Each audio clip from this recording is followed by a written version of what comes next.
আপনার কেন্দ্রের ফল কেমন হবে? আসন্ন লোকসভা যে নির্বাচন, সপ্তদশ লোকসভা নির্বাচনে বিশেষ করে তমলুক কেন্দ্রে এবারে নির্বাচন আমাদের কাছে অত্যন্ত একটা খুব ভালো জায়গা আমরা মনে করি। কারণ আমরা এই সময়কালে আমাদের পার্টি এবং বামফ্রন্ট আমরা আহ্বান জানিয়েছি, বিজেপি হটাও দেশ বাঁচাও, তৃণমূল হটাও রাজ্য বাঁচাও। মানুষ দেখছে তৃণমূল কংগ্রেস দলতন্ত্র নয় গণতন্ত্রের স্লোগান দিয়ে পশ্চিমবাংলার মাটিতে এসে কিভাবে গণতন্ত্রকে রক্তাক্ত করছে। সাম্প্রতিক পঞ্চায়েত নির্বাচনে তমলুক কেন্দ্রের 7টি বিধানসভার এলাকার মানুষ ভোট দিতে পারেনি। অধিকারী পরিবারের নেতৃত্বে তৃণমূলের সমাজবিরোধী গুন্ডা বদমাস লাঠি রড বোমা পিস্তল নিয়ে বিভিন্ন বিডিও অফিস তমলুক কেন্দ্রের, যদি আমি মাতঙ্গিনী ব্লক দেখি, যদি ময়না ব্লক দেখি, যদি সুতাহাটা ব্লক দেখি, এইগুলো বিধানসভা ভিত্তিক বিভিন্ন ব্লকে তারা বিডিও অফিসে ঘেরাও করে আমাদের বামফ্রন্ট প্রার্থীদের নমিনেশন দিতে দেয়নি। এগুলো মানুষ জানে। এবং যেখানে নমিনেশন দিতে আমরা পেরেছি, নন্দকুমার হতে পারে, সেখানে গণনার দিনও ছাপ্পা চলেছে, লুট হয়েছে। মানুষের কাছে আমরা যাচ্ছি, মানুষ আর কোনো দাবি দেওয়া নেই যে আমাকে ভাতা দাও, আমার কেন ঘর নেই, আমার কেন রাস্তা নেই।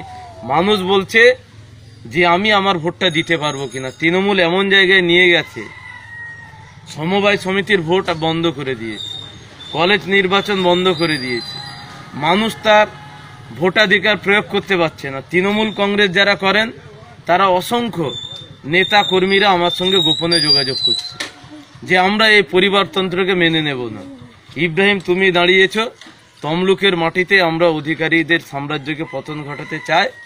মানুষ প্রস্তুত হচ্ছে, মানুষও বলছে যে আমরা পরিবারতন্ত্রের বিরুদ্ধে, এবং যে গণতন্ত্রকে যেভাবে নিধন করছে তৃণমূল কংগ্রেস তার বিরুদ্ধে, এবং তৃণমূল নেতাদের যেভাবে বাড়ি ঘর এগুলো হয়েছে। নন্দীগ্রামে আবু সুফিয়ান তৃণমূলের জেলা পরিষদের সহসভাধিপতি, আমরা জানি সাগরে জাহাজ ঘুরে, কিন্তু তৃণমূল নেতার বাড়ির ছাদে জাহাজ ঘুরছে। আজকে কি অবস্থায় দাঁড়িয়েছে? তৃণমূল নেতাদের বাড়ি গাড়ি ঘর দেখলে মাথা খারাপ হয়ে যাবে। এই পরিবর্তন পশ্চিমবাংলার মানুষ চায়নি। এগুলোর আমরা মানুষের কাছে বলছি, মানুষ সাড়া দিচ্ছে, মানুষের মধ্যে ব্যাপক উৎসাহ উদ্দীপনা। তৃণমূলের ভোট লুট আমরা যে কোনো প্রকারে রুখবো, মানুষ তার প্রস্তুত হচ্ছে। 12ই মে নির্বাচনের দিন প্রত্যেকটা বুথে বুথে প্রমিলা বাহিনী মহিলারা সংঘবদ্ধ হচ্ছে তৃণমূলের যে ঠ্যাঙাড়ে বাহিনী তাকে জব্দ করবার জন্য যা যা প্রস্তুতি নেওয়ার আমরা নিই। জয়ের ক্ষেত্রে আপনি কতটা আশাবাদী? জয়ের ব্যাপারে তো বললাম যে মানুষ আর তৃণমূলকে চায় না। আর একটা যে দল আসছে গ্যাস বেলুনের মতো, অনেক স্বপ্ন দেখিয়েছিল মানুষকে, গরিব পরিবারকে 15 লাখ টাকা দেবে, 2 কোটি বেকারের কাজ হবে, কালো টাকা উদ্ধার করে আনা হবে, সবটাই আজকে ভুয়ো প্রতিশ্রুতি। মানুষ এগুলো বিজেপির ভুয়ো প্রতিশ্রুতি চোখে ধরা পড়ে গেছে, তাই তারা পারছে না, তাই জাতপাতে দ্বন্দ্ব লাগাচ্ছে, দাঙ্গা লাগাচ্ছে, ধর্মে ধর্মে বিভেদ সৃষ্টি করছে। মানুষ বুঝতে পারছে যে এই বিজেপি আর তৃণমূলকে যতক্ষণ না নির্বাচনে পরাস্ত করে মানুষের শান্তি নেই, সেই দিকে করছে। আমরা জয়ের ব্যাপারে 100% আশাবাদী।